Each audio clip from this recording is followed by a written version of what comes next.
Hello, everybody. I'm Oliver Sopchuk, I'm Julian McCool. I'm Aaron Hardy. and this is Galactic Sports Talk.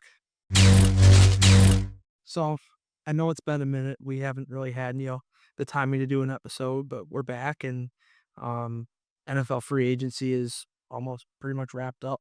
We're focusing into the draft now, but there are a lot of big signings, a lot of big moves, a trade debacle, and we'll talk about that on this episode. But let's get right into it. Let's talk about, the NFL free agency. So, on this podcast, we like to talk about the Buffalo Bills. DJ Moore traded to Buffalo, and the Bills also signed edge rusher Bradley Chubb. Bradley Chubb's deal, 3-year, $43 million, not as cap heavy, but DJ Moore's is. It's very cap heavy, almost $25 million a year. So, what are you guys' thoughts on both these deals for Buffalo and what it can mean for the upcoming season? I mean, definitely the Bills needed a wide receiver, or not even just a wide receiver, someone that's consistent that Josh Allen could rely on other than a Khalil Shakir. And obviously, Dalton Kincaid's a wide receiver threat, but he's a tight end, so it's a little different than, a Khalil Shakir and a DJ Moore. But adding DJ Moore certainly gives a more reliable target to Josh Allen, and this Bills offense just opens up even more now with guys like a Shakir, a Dalton Kincaid, a Knox, and maybe this could be the year Keon Coleman could break out potentially if DJ Moore can be that number one that the Bills have been looking for. Now, as far as Bradley Chubb, I think it brings more of an intensity and more of a bull rush kind of thing, whereas I think in the past, Bills relied more on guys that are like our finesse, like a Von Miller. Even Joey Bosa was he's not as physical as he once was when he started, a little more finesse. AJ Epinezas. So definitely I think this brings a lot more of a power rusher in this Jim Leonard defense. Yeah, I think both these are interesting experiments because DJ Moore hasn't had a good season in 2 years since Justin Fields. And it's interesting to see if he either fell off or if it's like just he didn't, get along with Caleb Williams or whatever. And then Bradley Chubb is also interesting because, it could be more of the same. The Bills have had this problem recently just signing veteran edge rushers who really don't make any impact, especially in the postseason. And you really want someone who's going to be able to get those third down sacks, which they haven't had, especially because Greg Rousseau is the one being asked to do it every play in the playoffs, and he really doesn't get it done. Yeah, the Bills haven't gotten an edge rush sack since 2020 in the playoffs since 2020 against Phillip Rivers in the wild card round, and that was Jerry Hughes, who hasn't been on the Bills in 4 years. So definitely, like you said, is this going to be another older edge rusher, not as good as he once was, but could be a little effective, or is this going to be finally a different defense under a new regime? Yeah, I think, you bring in DJ Moore, who, the Bills absolutely needed a new wide receiver in this wide receiver core. Keon Coleman hasn't been able to get the job done. They took a risk with that second round pick, and it really isn't playing out for them. So bringing DJ Moore in here, he's not, the best wide receiver one in the market, but he's definitely somebody that Josh Allen needs if they're going to be, a Super Bowl contender next year. But with, like Aaron said, with Bradley Chubb, is this more of the same story with Brandon Beane and his usual duties in free agency in the offseason? Is he just bringing another, solid edge rusher in? He's not really bringing in that guy who can take you to the next step, take you to that Super Bowl victory. You're right. It's just more of the same thing. Like maybe this is just, to get them to the playoffs, just make a buck or something like that, Definitely going to be interesting for the Bills to see more what they do in the draft. Definitely probably the biggest moves right now in the draft they're probably going to want to make our linebacker is the big one, because I don't think Matt Milano is coming back. And it's a great linebacker class. Right, with CJ Allen is the big one. And definitely, I think another move they can potentially look at is either somebody on the offensive line, losing David Edwards in free agency, unless if they really believe in Alec Anderson to be the left guard, which he seems all right, but we'll see that. So definitely the Bills have a lot of, holes to fill still here, but they're still, I think, a top 3 team to come out of the AFC for next season. You brought up with the offensive line. I think that's the number one place they got to target after losing David Edwards. When they brought back Connor McGovern, it was really what is now looking as like a really solid deal compared to the Tyler Linderbaum deal. With the Raiders, which is, I mean, in my opinion, that's a lot of money for a center. But what they did with McGovern, that was really smart. Right. So maybe these little moves are what's going to help Buffalo get there. But like Aaron said, it's the same stuff every year. They're making those same type of moves. Now let's talk about a team that has made some big moves and actually had a very shocking deal with the Raiders. Um, the Friday before the Wednesday free agency deadline, the Ravens made a move with 2 of their first round picks to trade for Max Crosby. Yeah, huge trade. Just sent shockwaves throughout the NFL community. And then I don't know. I mean, it was a Monday night before the deadline. The next week, they backed out of the Crosby trade because they said Crosby wasn't in the best physical condition possible that or the condition possible that they wanted for the road down the road. Um, and then the next morning they go after Trey Hendrickson, the Bengals defensive end who has been one of the best edge rushers in the NFL for the past, half a decade. What are you guys' thoughts on everything that Baltimore's been doing? Their GM and their whole organization's receiving a lot of criticism for this.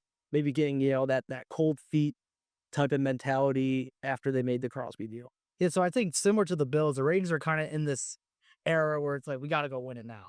And how much longer is Lamar Jackson going to be this top 5 talent of a quarterback in the league?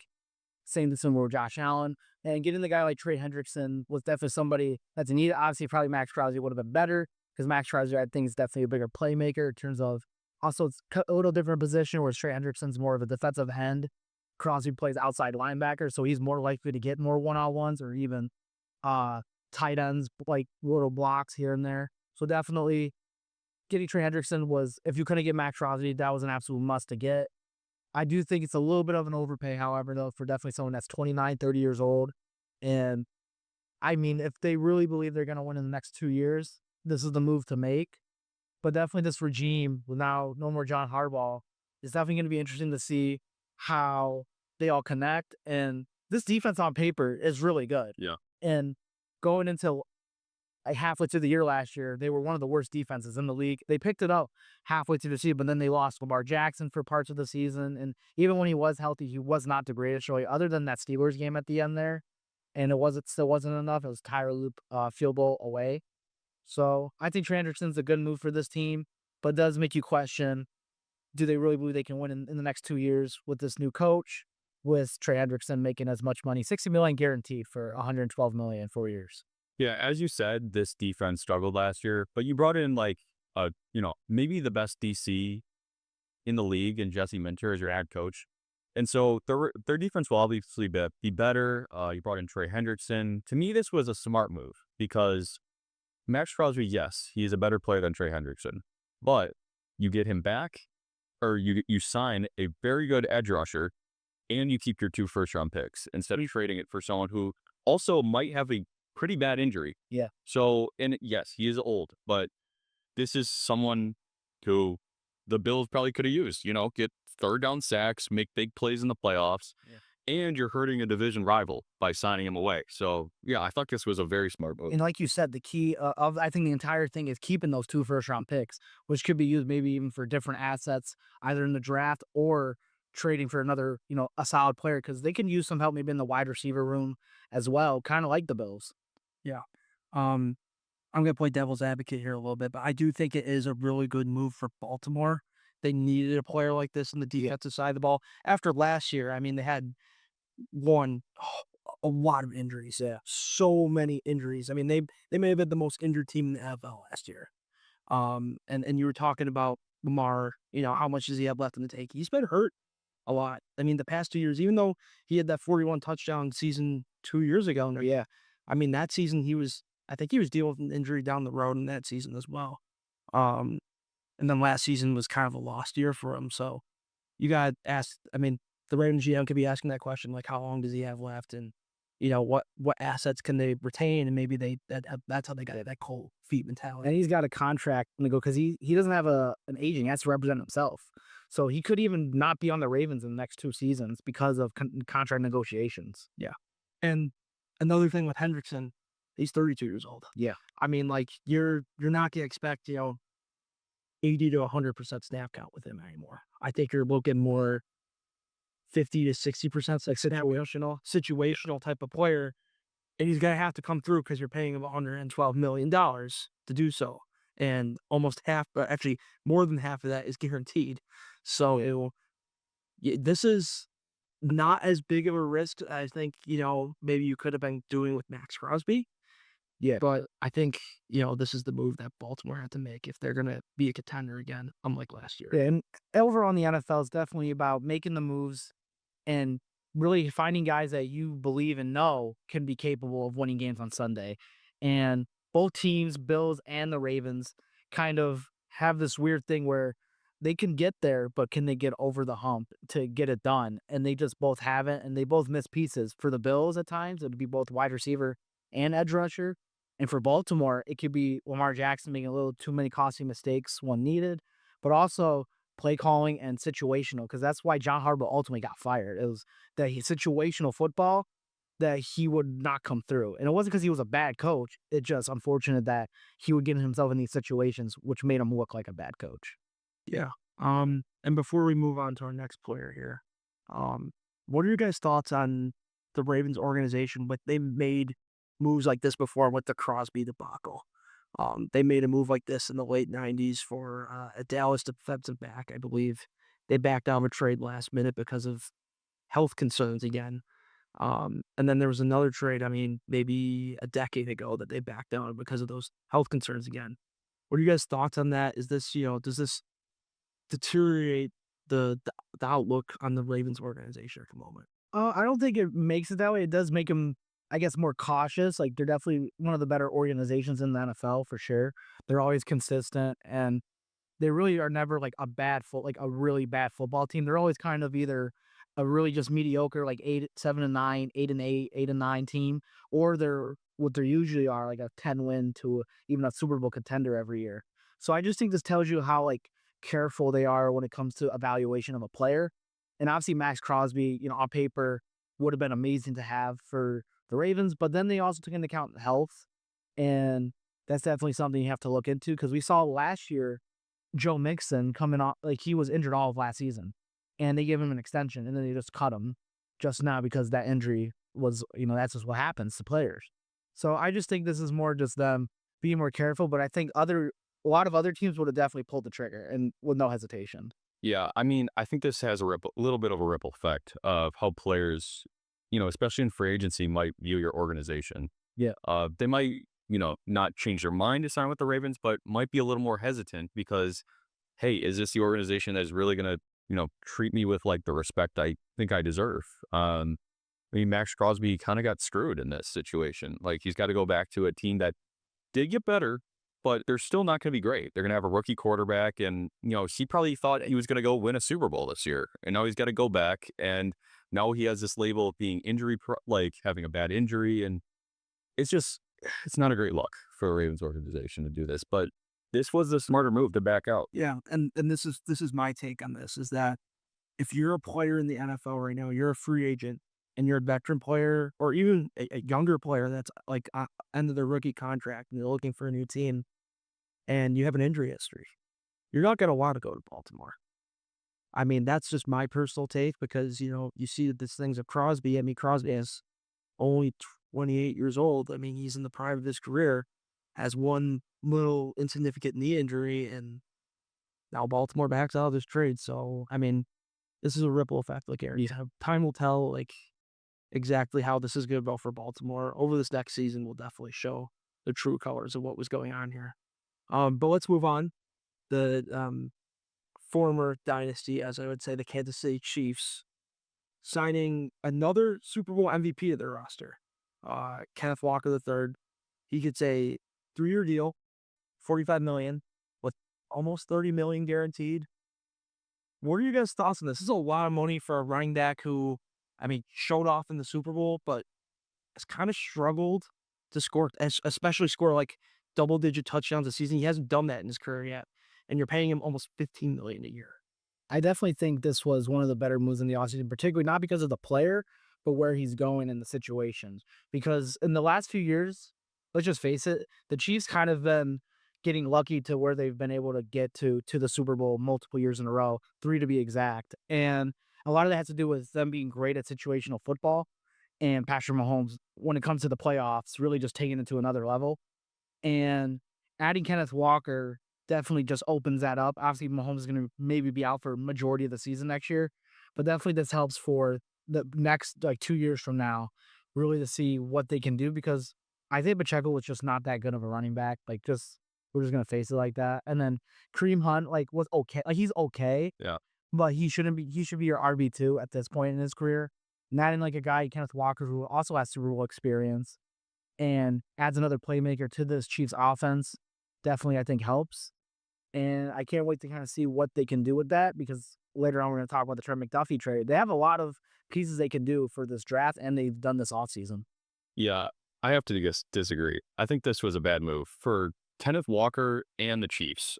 Kenneth Walker is with a team that just won the Super Bowl. He won Super Bowl MVP, and yes, he struggled to score touchdowns, but that wasn't really his fault. They had Charbonnet; they would use him inside the goal line, you know. But I don't think this was a great move for Kenneth Walker. Andy Reid's offense has kind of been stale, and he's kind of been slow to adjust to too high safety in the NFL, and it's going to be a struggle for Kenneth Walker in this offense.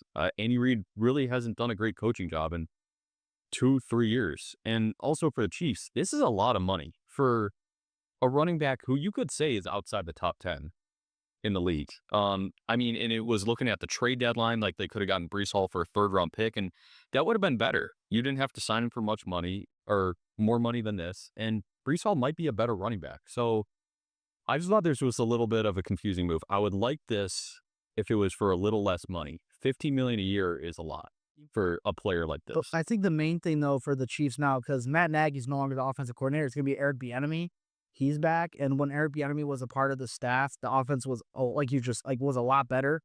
And I think more of the play calling was more Matt Nagy because he was the play caller majority of the time for the Kansas City Chiefs the last 3 seasons. So I think just adding Eric Bieniemy back since he was back, all the running backs were a lot better under him, like Kareem Hunt, Jerry McKinnon at times. Clyde Edwards-Helaire. He was all right. I mean, he had like moments in the playoffs where he was all right. Damian Williams was a big one against the Niners in the Super Bowl.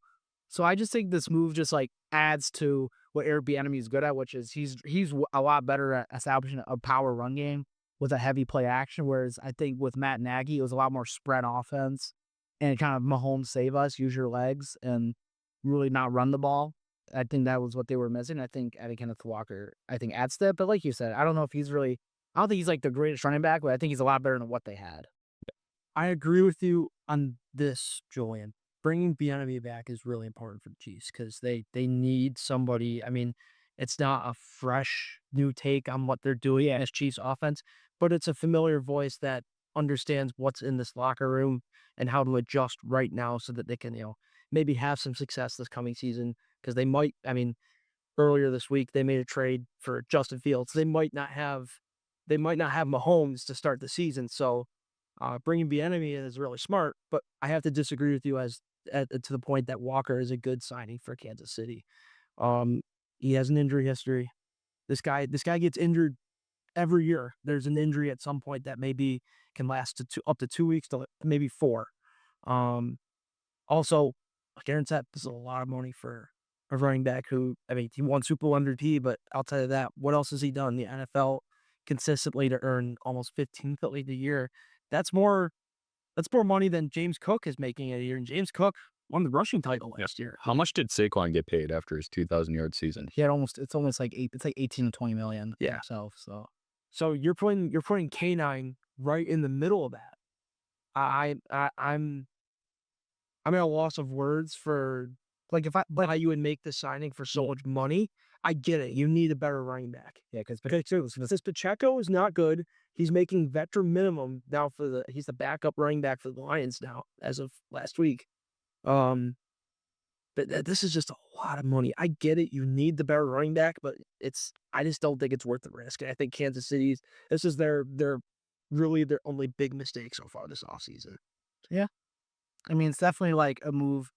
Like I'm looking in the fact for 2 years from now when they get Mahomes back, because I just think it's going to open up a lot more of this Chiefs offense because they've really relied on Mahomes to use his as the run game, similar to Drake May, what we saw in the Super Bowl, which they couldn't really run the ball at all, and that whole playoff run was more Drake May's legs and his arm. And Mahomes obviously has a great arm, but his legs were really carrying the Chiefs the last 3 seasons.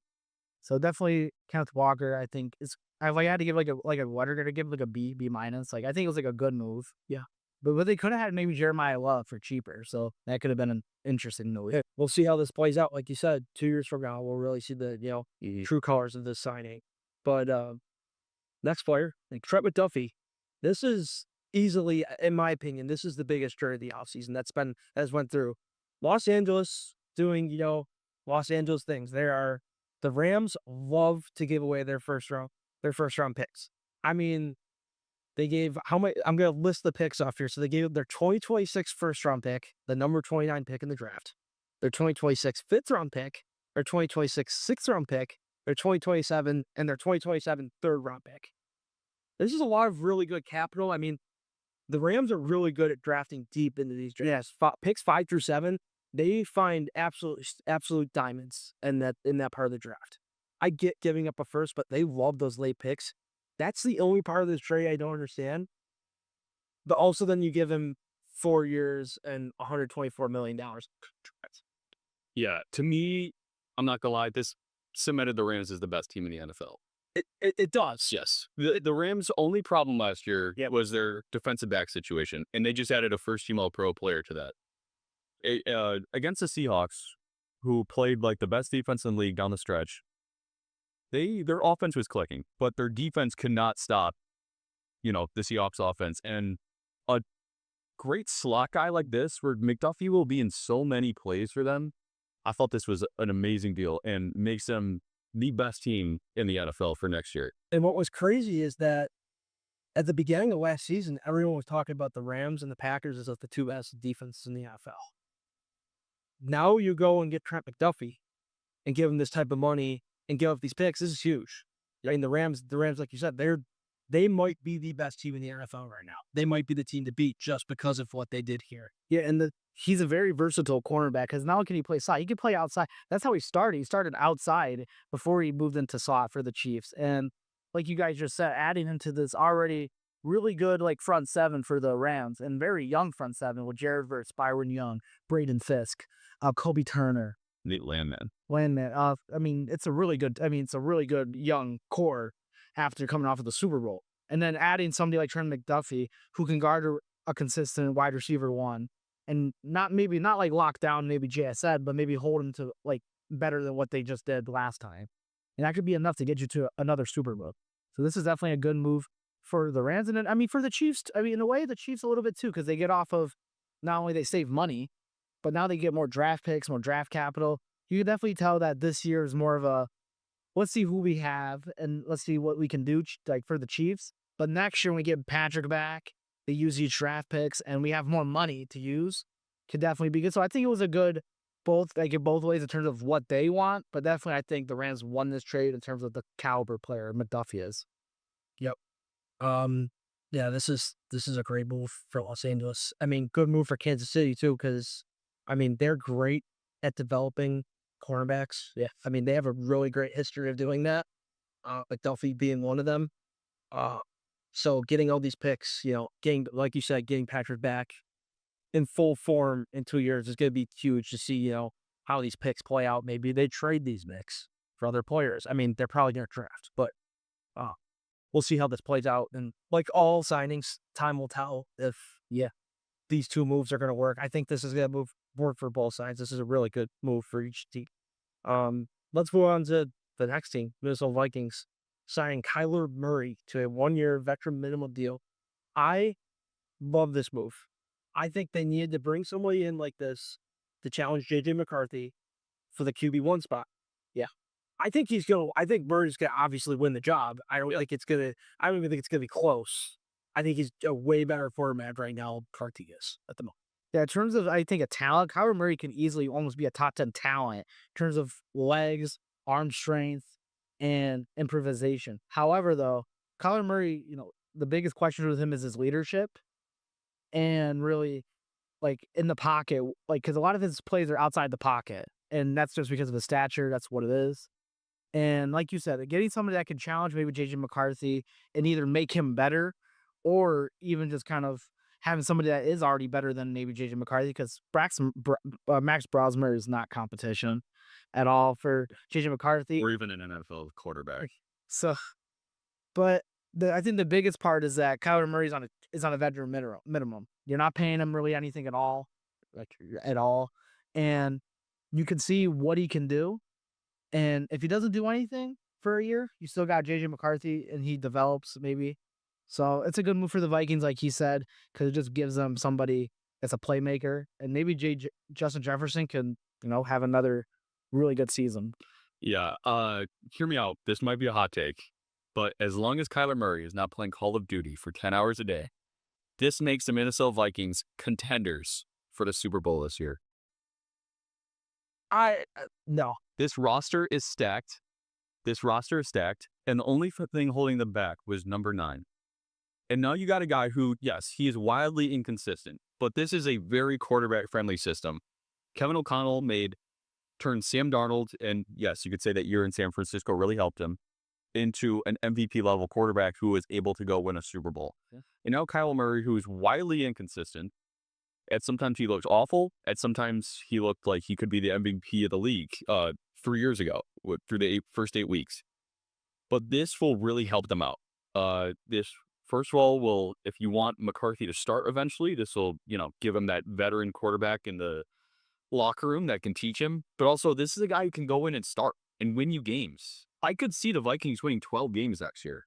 Yeah, I guess just I remember it was either the COVID season or the 2021 season. Like this, like Kyler Murray was top 10. Like everyone had in their top 10. He was a top 10 quarterback, and then honestly kind of fell off a cliff because the Cardinals really weren't trying to win at that point. I mean, DeAndre Hopkins got old, and a lot of the pieces they had around him got old, and they just never really made it work. And I mean, this is a great move for Minnesota. I don't think they're Super Bowl contenders, but they're definitely going to the playoffs next year. If they don't make the playoffs, it's a travesty. Here's the thing, though. I mean, adding Kyler Murray, yes, makes them better, but now that's the toughest division of football right now. Is the NFC North. You got the Lions, you got the Vikings, you got Green Bay, and you got Chicago. All those teams at one point made it to an NFC championship, other than the Bears, in the last 10 years. And the Bears, they made it to a lot of divisional playoff games in the last 10 years. Obviously, also they were really bad for a little bit too, but one of these 4 teams are not going to make it, and they have a lot of talent, all 4 of these teams. Just one thing. I have a crazy take, but I don't think the Lions are going to be that good next year. I don't see it. Is Dan Campbell on the hot seat kind of right now? He might be forced into it depends. Because right now, everyone loved him a year ago. Yeah. Even 2 years ago. But then losing to Jaden McDaniels and the Commanders was kind of okay. And then last year was what happened? Also, losing Ben Johnson might have exposed Dan Campbell. Or Aaron Glenn. Yeah. And I don't know. The Vikings, they went 9-8 last year. If Max Crosby in 9. Now they added Kyler Murray, who, yes, he might be mid. But that is better than 9. 9 might have been the worst starter regular starter I've seen the last 3 years. And you add a quarterback who is mobile, has a really good arm, and can make plays out of structure. And, Jefferson and Addison are going to love that. Yeah. All right. So, NBA, right in the best part of the season when everybody, not to be corny, but when everyone starts watching again because football's gone and you got nothing else to watch. So, Aaron Barr, you lead us off. So yeah, Bam Adebayo, obviously, recently against the Washington Wizards, scored 83 points, broke Kobe's record for second most points in a game in NBA history. He was 36 of 43 from the free throw line, 20 of 43 from the field, and 7 of 22 from 3 in 42 minutes. And I think he scored 31 points in the first quarter. Yeah. Now, my take on this is the biggest loser who is in his mom's basement, eating cookies, playing Call of Duty 20 hours a day, he says this sucks. But this is awesome. And I'll tell you why. This is a guy nobody expected to score 50 points. And he scored 83. 83 points, broke Kobe's record. And yes, it is all Kobe stans just hating on this. Yeah. And just hating, calling it unethical, and this is the modern NBA. But this is awesome. And this is a good guy, a good dude, a role model kind of player like Bam, who's also a great defensive player doing this. And we've never seen anything like this, where a player just so randomly explodes. Maybe since Malachi Flynn scored 50 in a game. Yeah, I mean, Bam Adebayo. I mean, I was happy to when I was like, whoa, like, because I got the notification when he got 70. I was like, whoa, he's got 70. I mean, I think this just tells how terrible the Washington Wizards are for a guy like and I love Bam Adebayo, but Bam Adebayo even getting, like you said, 50 points would have been an anomaly.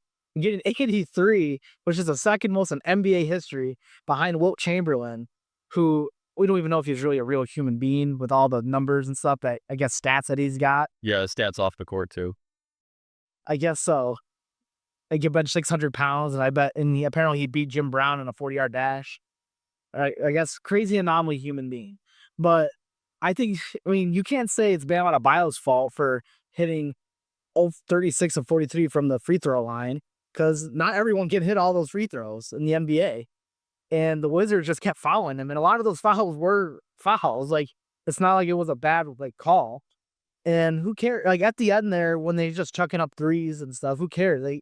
You're gonna go for the record. Any human being would do that. If you're close to achieving something that you know is like you can achieve it, but it hasn't been done for, everyone would do that. That's whether in your job, on the basketball court, and anything in life. You're gonna try to do something that hasn't been attainable in a long time. Yeah. We're talking about a 20 point per game scorer here. He's averaged 20 once in his career. Once in his entire career. in his entire career. That's at best for a season. And we're talking about a guy who's known for his defense. He's not known for, scoring 83 points. That's what makes us awesome. And also, like, 83 points is 83 points. Yeah, that is impressive. I don't care who you're facing. I don't care if you're facing the Washington Wizards.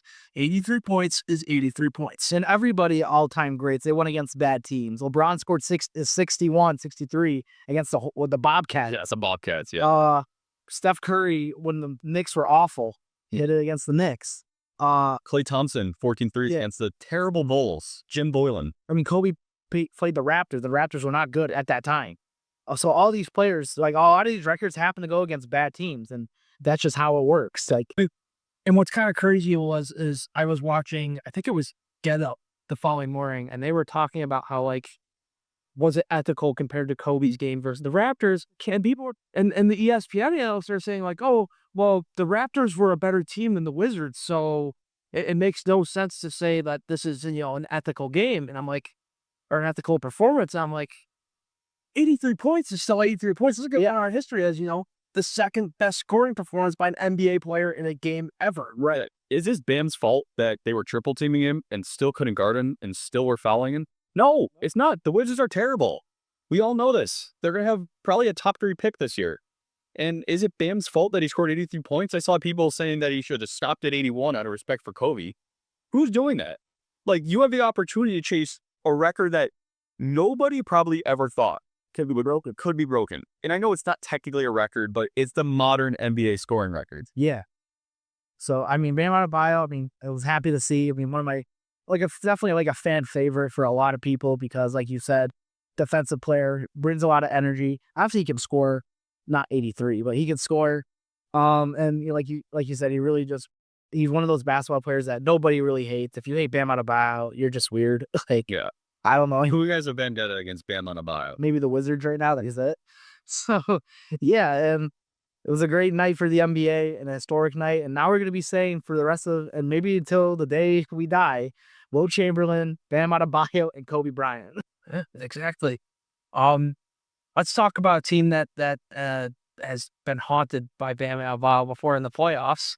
The Boston Celtics. No one saw this coming about them being, at the top of the East at this point in the year. I don't think, personally, I didn't see Tatum coming back this year. After what happened with Halliburton being out for the Pacers for, the entire season, and obviously they're not going to make the playoffs. They're one of the worst teams in the NBA this year. Celtics are, you could argue they might be the favorite out of the East. That might be the favorite to go compete with maybe the Spurs. Maybe the Thunder are going to go back into the finals. Are the Celtics really that team this year? I would say so because I think out of all the teams in the Eastern Conference, because that's the way they have to get to the finals, they have a consistent 1 and 2 option, constant nights, where any of them could drop 30 if they want. Like, they could drop 30 points. Whereas I feel like yeah, maybe the Pistons as a team are better than the Celtics, but if Caleb Cunningham is not producing like points, it's really going to be hard to come by for the Pistons to find a consistent offense because he really is the offense, both as the playmaker and as the scorer. Whereas the Celtics, they have both Tatum and Brown who can involve other people, but they can score themselves. And Jaylen Brown, before Tatum came back, and even with Tatum back, but before Tatum was on the team at all, he's been top 5 MVP candidate all year. And he's been one of the best also defensive players in the league as well, guarding the best player. So definitely I like the Celtics. The only team I could see combating them in terms of, like I said, point production could be the Knicks. But Karl-Anthony Towns is just too inconsistent at times in the playoffs, point-wise and efficiency-wise, where it makes you question if the Knicks, because this was a lot of people about the Knicks going to the NBA Finals this year, coming off of the conference finals with the Pacers. And when we heard that Tatum was down, and when we heard Halliburton being out, it was really everyone had either the Knicks, the Pistons, or the Cavs as the top 3 teams. And I feel bad for Knicks fans and Knicks people because this was kind of their year to do stuff. But the Celtics, what a great coaching job by Joe Mazzulla. Yeah, this cemented the Celtics, to me, is the best team in the East. Yeah. They, before this, the Celtics were already the 2nd seed. You just added a top 5 player, who's also a all-NBA or all-defensive caliber player, and was your best playmaker on your roster, back to the team, and he's playing awesome after tearing his Achilles and coming back in 10 months. Brown's had an MVP season. They're having guys who are contributing that you never thought would, like Neemias Queta and Baylor Shireman and Hugo Gonzalez and all these guys. And the Celtics really just look like the best team in the East right now. And this might be a hot take. I think they're going to steamroll the East on the way to the NBA Finals. The only competition for them right now is, maybe you said the Knicks. Knicks are wildly inconsistent, and I think it's the Pistons, because the Pistons have been the most consistent team in the East as of late. But they've been losing recently. And the Celtics, they might take that 1 seed. And I think they're going to steamroll the East on the way to the NBA Finals and compete for a championship. And Vucevic is going to come back for the playoffs as well, which was a big move they were able to get. Because that was really a piece they were missing, obviously, besides Tatum, bringing in that scoring production, having another big man that can stretch the floor out. And he's a decent playmaker, too. So I like the Celtics like you do. And Oliver, what do you think? I think you have an MVP candidate on the floor. Yeah. That's not Jason Tatum, and it's Jaylen Brown. He has been electric this year. He's been one of maybe a top 3 player in the NBA. I mean, he might be a top 3 player in the NBA by the end of the year. And you bring Tatum back, and Tatum looks really good coming out of an Achilles tear. I mean, I haven't watched a lot of basketball in my life, but I know that anything with Achilles playing basketball, like, that's almost career ending. What Tatum's doing right now is really amazing. I mean, he's not dominating games, but he's been a great facilitator. Like, he's moving the ball around. He's helping the Celtics team play even better than they were before, and they were playing great without him to start. So, and it hasn't slowed them down at all either, because maybe a lot of people thought maybe bringing back Tatum, Brown's not going to be either as aggressive, and it might, cool him off, and maybe Peyton Pritchard, but no, it's just like you said, you just add another guy who's just consistent at playing the game of basketball. And, it's better than having Jordan Walsh out there. So, yeah, it's good for the Celtics. One little thing I want to add in here. I know, like, it's kind of like a 4-team race right now between the Pistons, Celtics, Knicks, and Cavs. We just watched the Cavs game in person last Sunday. I don't even think the Cavs can be in the conversation anymore.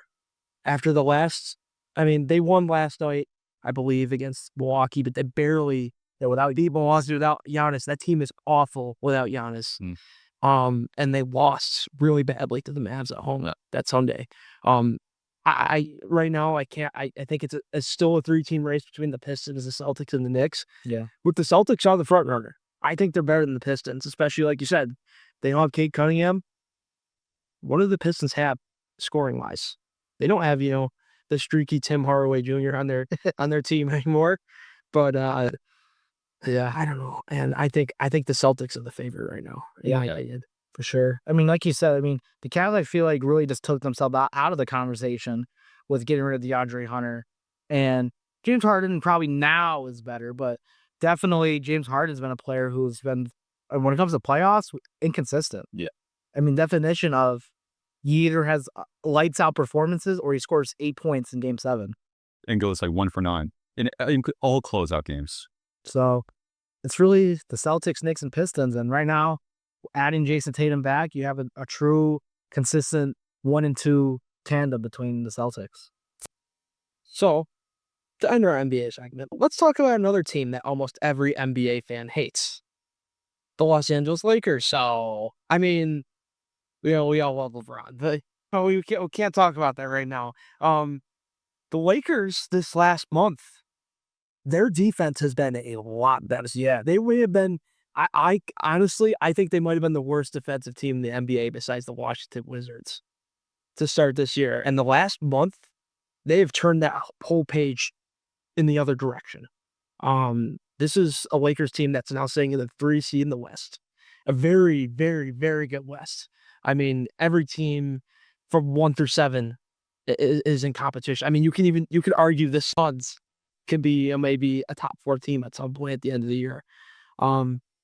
The Lakers, the most recent game they played was against the Rockets on NBC. That was a crazy game. Yeah. And the Lakers defense came through in that game. The Rockets couldn't really move the ball around the way they wanted to. They couldn't. One player that was really struggling to do anything was Dorian Finney-Smith. He was a horrible passer. He had multiple turnovers trying to pass the ball around. And another game that stands up for me for the Lakers recently is that Nuggets game on ABC last weekend. Osterie's that crazy play at the free throw line. Luka with the fadeaway baseline jumper. I mean, that's you're seeing this Lakers team come together at the right moment. Maybe putting a little bit of that controversy aside with, like, can LeBron, Luka, and Austin all play together and play well together? And can this team actually play defense? Mm-hmm. I think this team is a contender out of the West right now. Yeah. I think the Lakers are perfectly settling into the 3rd best team in the West right now. Yeah. As you can see, the Rockets, they've been playing not good recently. Neither of the Nuggets. The Wolves, Edwards is out for 2 weeks. And we know the Thunder and the Spurs. We know who they are. They're the 2 best teams in the West, but the Lakers are peaking at the right time. Yeah. And I think kind of the key is LeBron settling into the 3rd option, giving Reeves more of a chance with the ball. And Luka's defense has been so much improved. And so is DeAndre Ayton's play. I was very critical of the DeAndre Ayton signing because I've seen him with Phoenix. He is the most low energy, okay player of all time. But he stepped in and made hustle plays, offensive rebounds, putbacks, contesting shots at the rim, like things DeAndre Ayton has never done. And adding Luke Kennard, who might be the best catch and shoot player in the NBA. God. And it's just such a big pickup for a team that sometimes has struggled with their 3-point shooting, especially in the last few years. And you get players like Jake LaRavia playing great.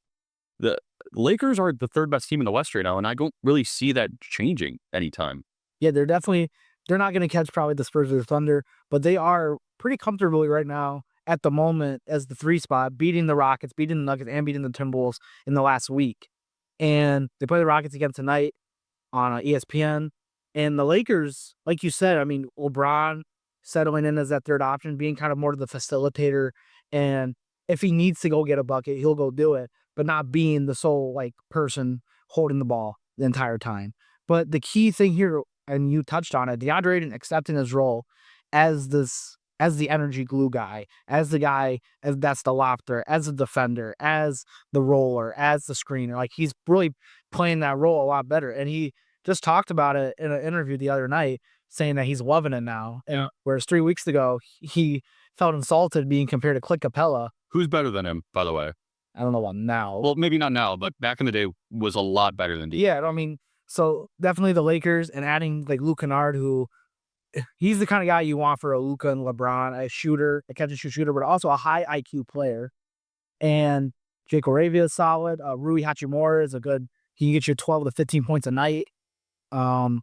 Jackson Hayes, a good energy guy. Jared Vanderbilt, another good energy guy. Good defensive player, yeah. And Marcus Smart has been stepping up a little bit recently on offense for sure. Yes. Hitting a lot more open 3-pointers in the corner, because that's really what this team is all about. The Lakers, it's two guys that are really big ISO guys in Austin Reeves and Luka, who can give the ball to anybody but can get a bucket at will. And LeBron too at times could be a bully ball, which kind of masks the finesse from both Luka and Austin Reeves. And this has been a good to see, and definitely Darvin Ham would not have been doing this at all with this collective bunch. So I mean, JJ Redick could be in conversation for Coach of the Year maybe by the end of the season if this continues. Let's not even mention Darvin Ham around here. We don't like that guy. Contest without fouling. Contest without fouling never gets old. But salute, I like you guys said, LeBron admitting, that he's the third player now. I mean, Austin and Luka are fantastic when they're the 1-2 punch. Yeah. That they are. I mean, they can get to the they won that well. They won that game against Denver. They won that game. Mhm. LeBron was there too. He made a great diving play Great hustle play, yeah. at the end of the fourth quarter, I believe. And also, LeBron is a fantastic playmaker and facilitator. Yeah. He's known for having great assists. Like that's, he can do that. I mean, he can be that type of guy that the He's arguably, I mean, he's a top 3 passer all time. Yeah. For I think he's like up there for sure. And like you said, I mean, because this is the first time in his career where he's probably the third best player on the team, like statistically, and just like as being and taking that and letting Austin Reeves be the number 2, and seeing Austin Reeves kind of mature and be better and drive to the basket, get into the foul line beforehand where he was more of a shooter. So definitely, and Luka stepping up on defense has been massive. In particular, maybe not one-on-one, but in the passing lanes. There's like defense, yeah. Steals, help defense up. His post defense is actually pretty good. And yeah, I really like this Lakers team right now. They're peaking at the right time. And if no injuries combat them, they could have a chance, if things play out right, can make it maybe to the conference finals.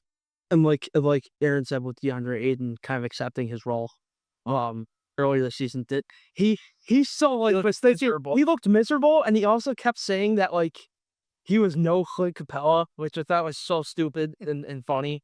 But he's really accepted that role, that maybe he can, play consistent, just be like a role player. But I mean, I'll point out that game against Houston on Monday. He scored 2 big buckets at the end of the game. Yeah. 2 at the rim buckets. I mean, that were huge for them winning that game. I mean, you'd be able to score those, it might have been a different direction. They might have lost that game. Yeah. So yeah, I think the Lakers are firmly the third seed right now, but that can change. We still got almost a month, maybe a little less than a month left in the season. It's going to definitely get interesting for both conferences, because maybe not in the East, because everything's going to change. Yeah. But that from the 3 to 7 spot in the West, that can change constantly. We might get a Suns 3rd seed. Like I said, the Suns are not out of it. Yeah. The Suns are 39-30, and the Lakers are 43-25. Yeah. It's only a 4-game difference. Yeah. Between 3 and 7. And also, one thing to add is LeBron can actually play defense now, because he doesn't have to carry the load that he always has had to in previous years. Like the same thing with Luka. Luka had to carry, crazy loads on offense to where he has no energy on defense. He can't stay with anybody, and he kind of has to take possessions off. Now LeBron can make those hustle plays, go after offensive rebounds, guard the best wing on the other team. And we haven't seen him able to do that since Miami. Probably, maybe that or 2016, somewhere around there. And the last time, like I said, last time Luka didn't have to carry the load was when he made the finals with Kyrie Irving. Yeah. And he was able to rely on that too. And Austin Reeves is that perfect number 2 whistle. Yeah, this is a really good looking Lakers team right now, and we'll see what happens down the road here. But let's stray away from sports here to end this episode. Let's get into our fun little movie segue.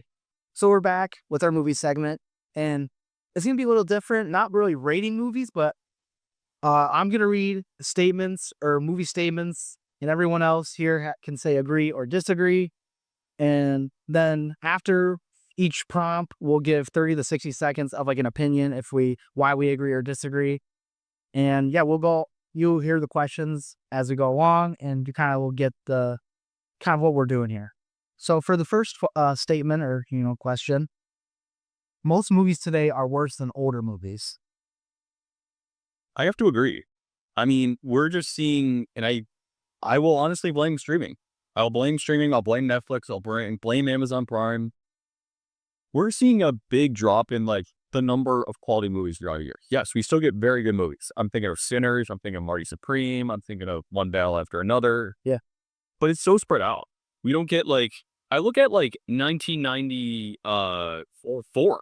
You know, you got Shawshank, you got Forrest Gump, you got Pulp Fiction, Ace Ventura, Ace Ventura, Lion all King. Lion King. All these classics came out in the same year, and we don't really see that anymore. And I blame streaming because theaters don't, or studios don't want to invest in like really good stories. They want to invest in something that they can put out on Netflix that's an hour and a half long, that you can go on your phone and while you watch and not miss anything, and you forget about as soon as it's done. Yeah. I agree with the statement. I think movies today are worse than older movies of the past. I have a lot of, all-time favorite movies that are almost 30 years old now. Yeah. We really haven't seen, those types of movies come out. I mean, like Aaron said, Sinners, Marty Supreme, all really good movies. One Battle After Another, really great movie. But streaming has really kind of ruined that whole, like, oh yeah, I'm gonna go to going to the movie theater used to be a big deal. Like, it was really freaking cool to go to the movies and, Yeah. see something that, you didn't have social media.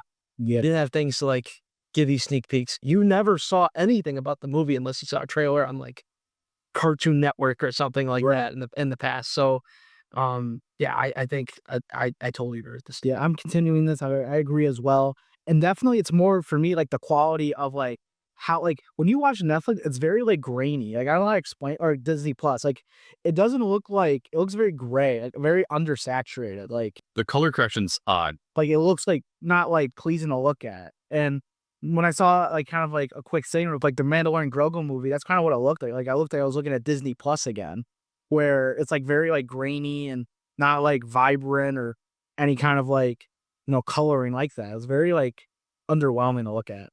So next statement.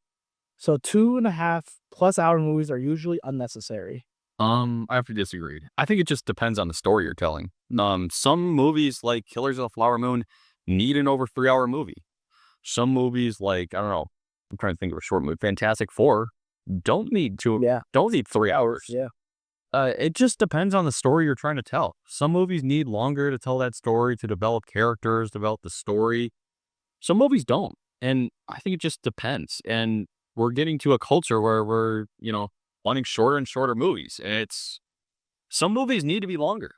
I even thought Fantastic Four should have used 20 extra minutes, to develop the characters a little more. And I think, it just depends on the story you're trying to tell. Yeah, I disagree with the statement. I think, like Aaron said, you might need more time to actually tell a story. Great example, Lord of the Rings, whole trilogy. I mean, like, those movies are all 3.5+ hour movies. I mean, they are long. There's a lot going on in those movies. You need all that time to tell the actual story and get your full message out. Right. So yeah, I totally disagree with this statement. Yeah, I disagree as well. I mean, overall as a film, when you're a writer, when you're a storyteller, you need to get as much as you can. Obviously, there's a difference between overdoing it and doing too much, or underdoing it and not telling enough. But that's why the 2.5 hour, I think it's like a good mark for a lot of movies to reach, because that's just, I think, what you need for not only attention span, but to tell a good story that's not going to be either too little or too long. And even maybe sometimes leaving a little bit of room maybe for audiences to wonder and give them questions, because that's really what a movie experience is all about, to get the audience to kind of, think about the movie. So definitely I disagree with this as well. Our next one, watching movies at home is better than in theaters.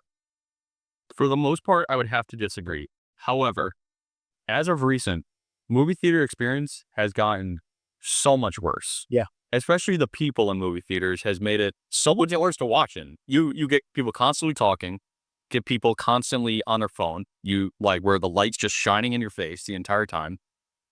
But there's nothing like that theater experience. Like watching something in IMAX for the first time, like I can't wait to see the Odyssey in IMAX. I'm going to see it opening night. Is going to be a transformative experience. And watching it at home, you just don't get that same thing. I'm thinking of Oppenheimer. I'm thinking of like Interstellar in the movie theater. Like, Yeah. they're just not the same at home. But the theater experience has gone down in recent years, especially with the quality of movies coming out. Yeah. watching movies at home is better than the theaters. Yeah, the theater experience is, you can't beat it. Yeah, I mean, you're correct. The movie theater, experience has kind of gone down a little bit because of, you know, number one, money. It's a lot of money to go to a movie now. Yeah. Compared to that was in the past, especially with, the concessions. If you want popcorn, it's like $12. Yeah, especially at the AMC down the street. And then, you got the people. People are texting on their phones during movies, like talking. They put that, that little advertisement up before the movies, like, hey, turn your phones off, so you're not distracting anybody else who's trying to actually, watch the movie that they paid for. It's really annoying. But, if you go to the right movie theater in the right place, you won't find those people. Maybe the prices will be a little bit better. I mean, AMC's not, the highest quality sort of deal, but, one example I can give is the East Aurora movie theater in my hometown. Like, very small theater, only one theater. Um, but people are respectful there. The movie experience is good. Popcorn concessions is really cheap, and it's just a good experience. Yeah, I disagree with this as well. And mainly why? Because the theater experience is, I think the biggest part of why watching it at the theaters is better than home is the sound. Yeah. It's way clearer at a theater, obviously because there's multiple speakers and you're usually supposed to be quiet. And really, you can take in the movie. Also, it's in a dark room where there's nothing really to distract you. It's kind of like the whole idea is like you're just stuck in this room with this big screen. So I disagree as well. However, though, it is fun sometimes to watch movies like with your friends, like getting pizza or like snacks and stuff. So certain movies kind of, I think it's more if you've already seen the movie kind of thing, or if there's a movie you want to like gather and all watch together kind of thing. But if it's like an Oppenheimer, Interstellar, like that kind of movie, I think a theater, IMAX or something like that's better. Yeah. So next one, the actor makes the movie more than the story. I'll go first on this one. I I think depending on the movie, 50-50 on this one. Because some people, there are some, movies and, positions out there where people are making these movies where it's just like, oh, let's get these famous actors and put them in a movie together. Movie 43. Worst movie ever. One movie I'm thinking of is, unfortunately, I loved the first Jumanji, but the movies afterwards, like, they just wanted to put Kevin Hart and Rock and Jack Black all in the same movie, right? Right. So sometimes, maybe it is the actor that's gonna make you the money and make you the movie. But some movies require the story. Yeah. Pulp Fiction is one of that. Pulp Fiction is one of my. I've watched it for the first time this year. It's one of my favorite movies all time, though, because of the story that it is. I mean, it has great actors in it, right? Like all-time actors. Yeah. But it's the story that makes it special. Yeah. I have to disagree. I think the story is the most important part of the movie. And yes, it does depend. Great actors are a ceiling raiser to me. They make the movie better. But the story is the ultimate floor raiser, where you need a good story to have a good movie. And I've seen, great movies that have a good story with no like notable performances, I guess, but the movies are still great because the story and the themes carry, the idea and what you're feeling. Right. And I agree with that. And that's why I'm like gonna disagree with the statement, because the story makes kind of the movie and the actor can make of what the story is. That's kind of like the whole idea. I will say though, I do go see movies, particularly when I see an actor with with a story that seems a little interesting. Because I mean, the whole point of a trailer is like not to give too much away, but you kind of see who's in it and like a big highlight of the movie. Like for instance, like when we saw One Battle After Another trailer, I was gonna go see that because I was like, oh, you have DiCaprio, Sean Penn, Benicio del Toro, like PTA's directing. right. I was like, I gotta go see that. And then watching the movie, it's even better now because of the actual story behind it. Like such movies that have a lot of like actors too that are good is like, Heat, Al Pacino and Robert De Niro, Val Kilmer. Like they're like some of the biggest actors of all time, even for the time as well. So yeah, I think the story kind of makes the movie and it makes the actor kind of, adjust to the story. So next one, villains are more interesting than heroes. I disagree. They're both interesting. That's the thing. Like both sides can be really, really, really interesting depending on the story. Like it can't just be. It could be one way, right? Okay. One movie that I'm gonna highlight here is The Dark Knight. I mean, the Joker main villain in that movie is, Yeah, he steals the show. he steals the show. I mean, Batman's Batman, but like the Joker in that movie is fantastic. You want to know more about what's going on with the Joker, right? So yeah, I disagree with the statement. Yeah, I go back to a line from Goodfellas where Ray Liotta says this about Robert De Niro's character, that he was the type of guy who rooted for the bad guys in the movies. The villains are just more interesting. Let's be honest. The Dark Knight, yes, it is a great movie. The Joker is the best part of that movie. Star Wars, Darth Vader is the best part of the movie. Villains are more interesting because they're more complex than heroes. Heroes often are very, very squeaky clean, right? And that's why I like heroes with flaws. But villains, they're more accurate to how we are in real life. Yeah. I agree. I think villains are more interesting because a lot of the best stories ever made are about kind of like having adversity or doing something and then doing the right thing, or you are just this evil person, but you come from a good mind of why you're doing it to be evil. Like Thanos is a big example of Yeah. who, from the outside looking in, he wants to destroy half the population, but in his mind, because he grew up on the planet Titan, where he suggested, yeah, like we need to kill half the population to save the other half, because we don't have that many resources. But then they call him, madman and all this stuff. But then he kind of ends up being a little right, because the planet, everyone dies because they don't have any resources. So, and then that's why he thinks he's being the good guy here, because he's like, if I can save the universe with what I thought could have helped my people, I'm a hero. And that's a really good like ideology and like kind of like motivation to do it, because you kind of look at the point of view of like, he's not like coming at this like being evil. Like he's just thinking he's doing the right thing. So kind of like stories like that, even like the Dark Knight, he thinks he's doing the right thing, like destroying the establishment. Doc Ock, Green Goblin, even Robert De Niro in Goodfellas. Like he's a villain, but like he thinks he's doing the right thing by getting rid of all the people that could, mess it all up. So I think I agree with this statement. Horror movies are mostly bad. I have to agree.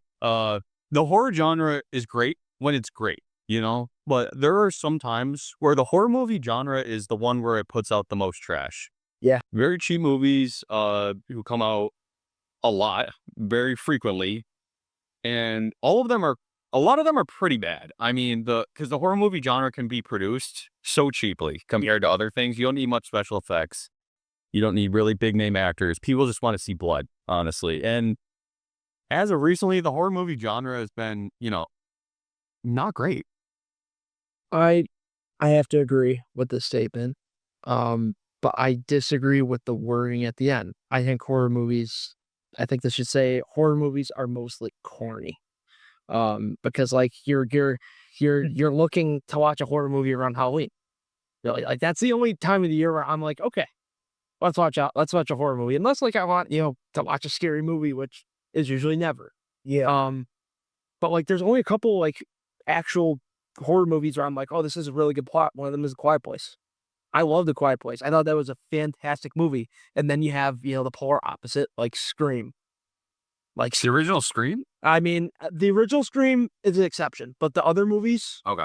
really, like, why do we have to make what, 7 more of them? 7 more of them? Yeah, I 100% agree with the statement. Yeah, I agree with the statement as well, because a lot of horror movies are made for people that, let's just face it, they're like watching it high, or they're not really, let's just say the most mentally like inept at the moment to watch it. And getting scared is kind of like, if you like a comedy, you will watch a comedy. If you like getting scared, you're going to watch a horror movie. And I'm not a fan of movies I don't like getting scared personally, but it's also like, if the movie the whole time is just me getting scared, I don't love it.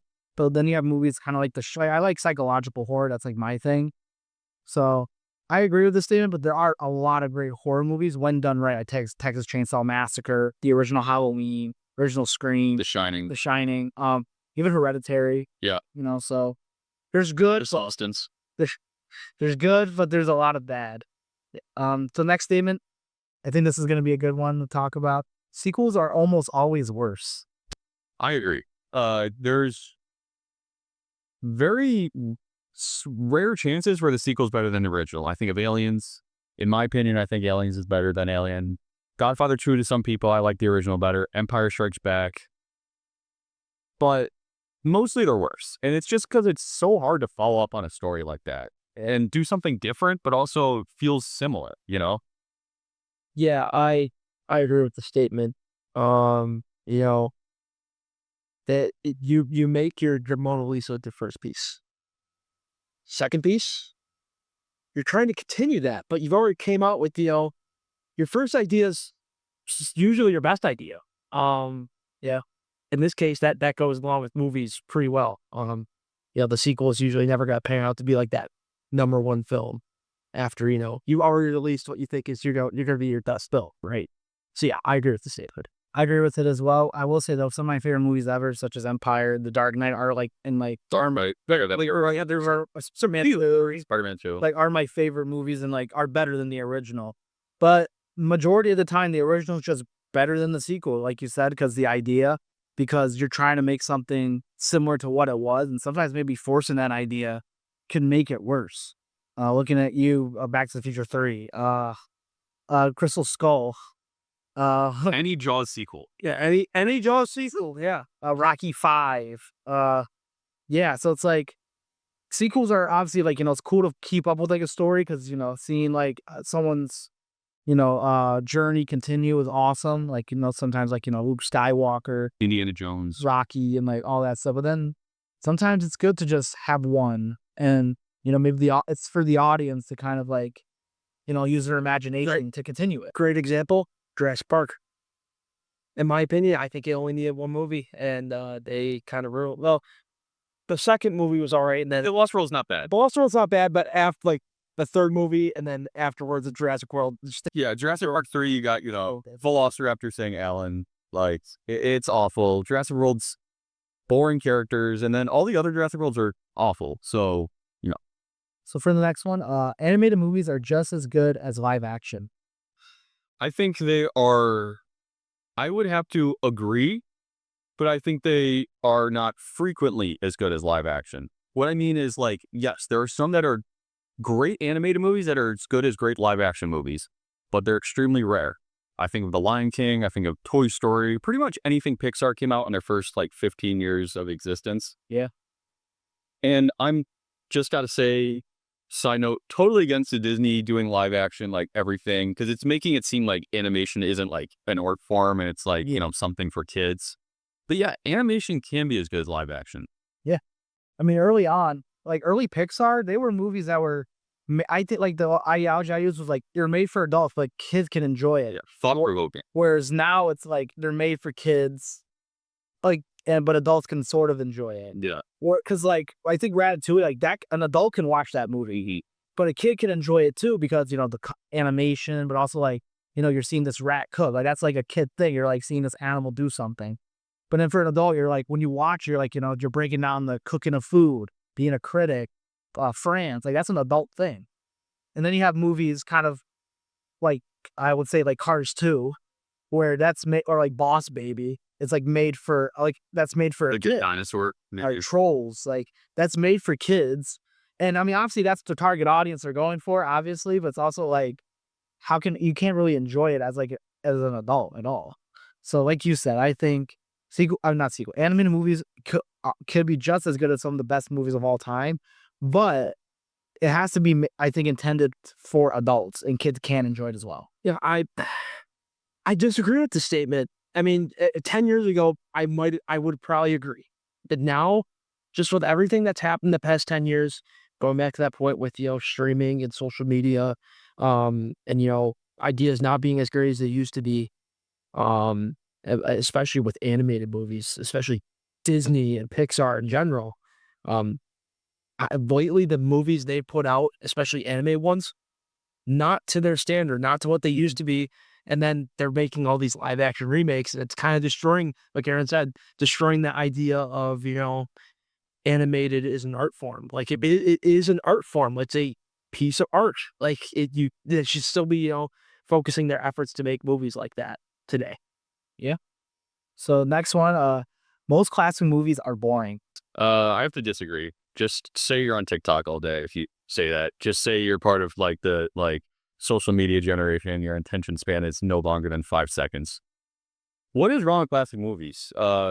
I have no problem, and call me like a film nerd or whatever for this, or like a movie geek or whatever. Yeah. I don't care. I'll watch, Lawrence of Arabia. I'll watch Ben-Hur. I'll watch, Casablanca. Casablanca. I'll watch movies from the 12 Angry Men. I'll watch movies from the 50s and 60s and be entertained, Yeah. Yeah. Yeah, I agree with Aaron's point here. I totally disagree with this statement because like you're probably part of like that Gen Alpha like 6, 7 Bing Bong generation. So He's flick farming right now, but he's right. yeah. But yeah, I totally disagree with the statement. Like one movie I'll point out, The Sting. I love that movie. Yeah. I think that's Oh, yeah. early 70s, that we're starting to put that era into like the classical movies category. That's a fantastic movie. There's a lot of great classical movies. A Wonderful Life, great movie. There's a lot of really good movies that are classical that people are, not really like watching anymore because like, oh, they're old. Like, okay, whatever. They're still good stories. Yeah, I have to agree with you guys, and I disagree with the statement fully because some of the best like piece of just storytelling ever are those old school movies because they don't rely on special effects to kind of tell it or to advance it. They really have to write it and act it. And a lot of the early like movies are people that were on Broadway and had that already skill of acting and filmmaking and like writing. So I like would disagree with the statement because I love movies like Taxi Driver is a prime example of a classic movie that I think a lot of people today like our age group wouldn't probably like it as much. So yeah, I disagree with that statement. Remakes should not exist. I disagree. There are points where remakes should exist. I think of The Thing. John Carpenter's The Thing is a remake. Scarface is a remake. Yeah. Both better than the original. And yes, most of the time remakes are bad and they're money grabs and they're lazy. But there are some times where they should exist. They add something new to the story or, create something new entirely. Yeah, I disagree with the statement. I think remakes do have a point to exist, but they shouldn't exist at the pace they exist at right now. Yes. Because every year there are like live action remakes in the same form. Like, come on, we gotta come out with some new ideas here. That's why I love about like One Battle After Another, Sinners, Yeah. Party Supreme. Those are new ideas. Those are cool things. Like remakes are cool and all that. Sometimes they're right, like The Thing. But other times, like, why the heck are you? It's just a money grab. You're just trying to make another dollar. Yeah, I disagree with the statement as well.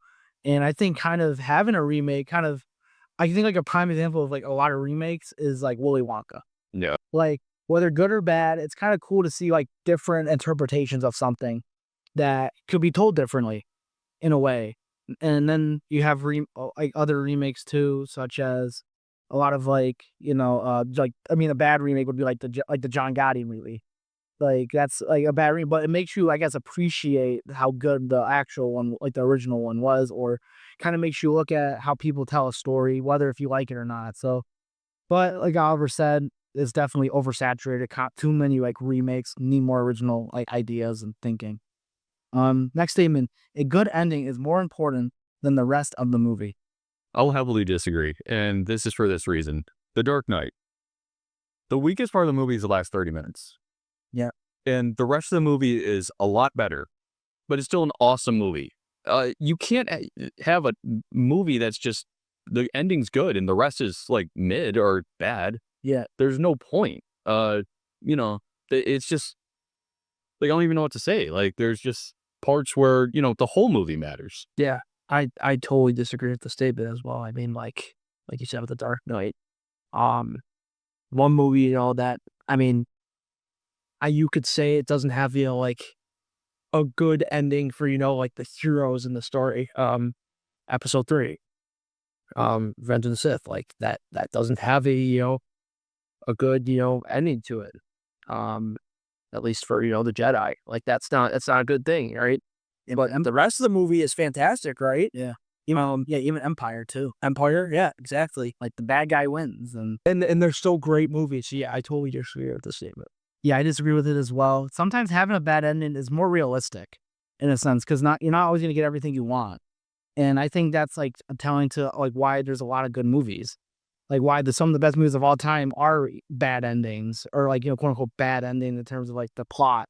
I mean, I'm looking at, Goodfellas. It's a bad ending, but it's like a good, like it's a good way to end the movie because that's just realistic. Like if he would have got away with, Ray Liotta would have gotten away with it, with like all the money and stuff, you would kind of feel cheap. Like you feel like, oh, like he just kind of wrote that to do that. And then Empire, like who beats Darth Vader? Like you're like in Empire, like what?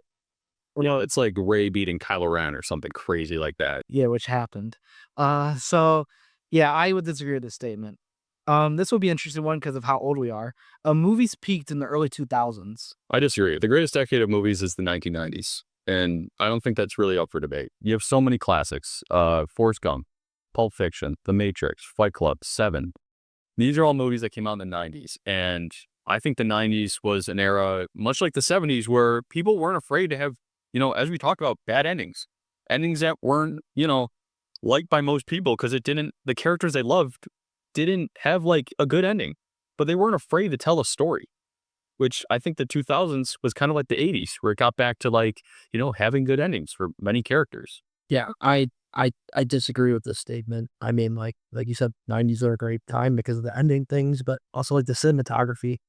Movies just looked, in my opinion, so much better back then. I really hate how movies look right now. And there's multiple errors throughout every movie, especially in the cinematography and story writings, okay, it's not what it used to be, but we're kind of getting back to those things this year. We're having a lot of really good movies come out, especially story wise. And then last year, obviously, we had the movies he talked about already, like Sinners and all that. So yeah, I totally disagree with the statement. I disagree with it as well. However, I do love the early 2000s. Like, it's a good decade. Yeah, no, I'm not saying it's bad at all. Yeah, like I mean, honestly, I grew up with it. Like the Shreks, the Spider-Mans, the Dark Knights, obviously the Star Wars and Pixar, like all that stuff. It's like great stuff. But like you said, 90s definitely was like a time where they weren't afraid to do a bad end, like to do an ending that made you go whoa, or have you surprised about something, or really take more risk out there. And I think that's really just like the time, and and then I mean the only like era I think I agree with it's the 90s. The only I think decade I can challenge it is the 80s, just because of it was a blockbuster decade, like a lot of iconic movies that came out that still like you see the after effects of today. So yeah, I disagree, but I do love the 2000s. Superhero movies have hurt the film industry. It's hard to say, but I agree. Superhero movies, I will continue to watch superhero movies. I will continue to enjoy superhero movies. However, it has ruined the film industry and created less original filmmaking. Movies with CGI, it's really become movies with a lot of special effects and a lot of action sell.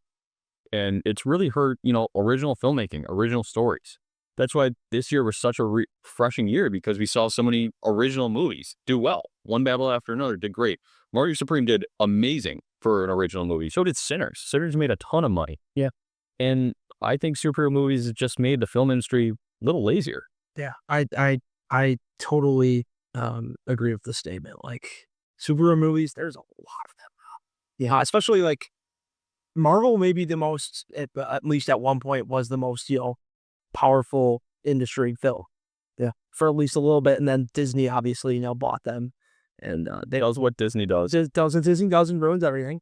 But they like Aaron said, like creativity, it's just out the window because of these superhero movies. CGI kind of getting that huge upgrade because of these superhero movies, just kind of like just takes away from that originality of good films coming out and being produced, like one battle after another, like Sinners, like Mario Supreme.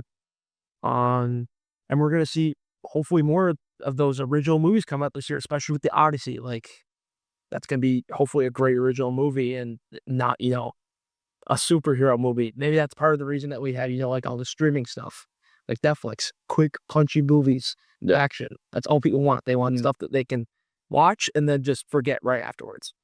Yeah, I would agree with the statement as well. As much as somebody that grew up like with the Marvel era in the dark, like like great stuff too, but it does kind of hurt the industry because a lot of people, or the movies that make a lot of money before last year, were these action movies with explosions and superheroes and stuff, and it kind of hurts original writing, original filmmaking, and telling a story without CGI, explosion stuff. And if you if you like that stuff, that's cool. But it's also, I just think it's not really how you tell a story. Yeah, we're not crapping on superhero movies at all. Yeah. Like, I'll watch Avengers Infinity War, I'll watch The Dark Knight, which I don't even really consider a superhero movie, but I'll watch those movies every day of the week. But in general, it has made the film industry more lazy, more concerned with money, and less original filmmaking. Yeah, and having these budgets that are just unrealistic. Yeah. Like setting a movie for instance, it's not really a superhero movie, but the last Indiana Jones had a $600 million budget, and for it to even break like, I don't even know, but even to break even, they would have to make almost $1 billion. You know, it's all is the man hiring the actors and the CGI. Yeah. The CGI costs so much money. Yeah.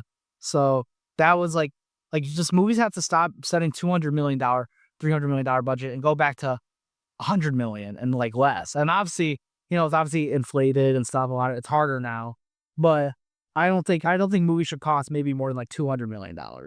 Like having for a movie to break even, they have to make almost $1 billion, which how many movies have made $1 billion? Like very rare. Yeah. So yeah, superhero movies definitely hurt the film industry, but it's not dead yet. The final thing of the day, a bad ending could ruin a great movie. This kind of goes along with that point earlier about a good ending is more important than the rest of the movie. No, I totally disagree with the statement because like maybe you have an ending you don't like.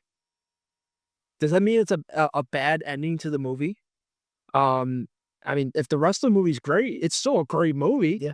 Like you're still getting a great experience with the film. So yeah, I totally disagree with this statement. This would be true if you ignored the other 2.5 hours of the entire movie. Again, the whole movie matters, not just the ending. And, we're in the middle of watching, I've seen it before, they're in the middle of watching Game of Thrones right now. And I think they've heard, the ending sucks. Still a great show. Does it make it hurt it? Yes. But it's still a great show. And I think, the whole thing matters. And just not just the ending affects the entire movie. Right. And like if you were to watch a movie and like if you think about like the ending just ruins the whole movie, that's just like a weird thing to think about because like you said, there's a whole other type of the movie. Like that's like me saying like if I eat a pizza and the crust is the worst part, the entire pizza is disgusting. Like no, there's cheese or sauce, there's you have to cook it, you have to like do all these things to make a good pizza. It's not just the crust is the main part of it. It makes it better if you have a like good crust, if you have a good ending. It makes it like that much better, but it doesn't take away from the entire thing in general. All right. So that's all we got for today. Yeah. Really glad to be back. Basically, we haven't really, we haven't had an episode for what? It's got to be over a month. Yeah, because it's before we took an off season. Yeah. Yeah. We took our off season break. This season 2, we're back. We're gonna be covering the NBA extensively. The NFL off season, obviously, draft's coming up. Draft's gonna be a lot of fun to cover. Yeah, just talking about the prospects. I think we're gonna have the discussion at some point about Jeremiah Love and if he's the best prospect in the draft because a lot of people are starting to argue that he might be. But that's for another day. We'll see you guys on the other end. We'll be hopefully having another episode next week, and stay tuned and see you then. See ya. See ya.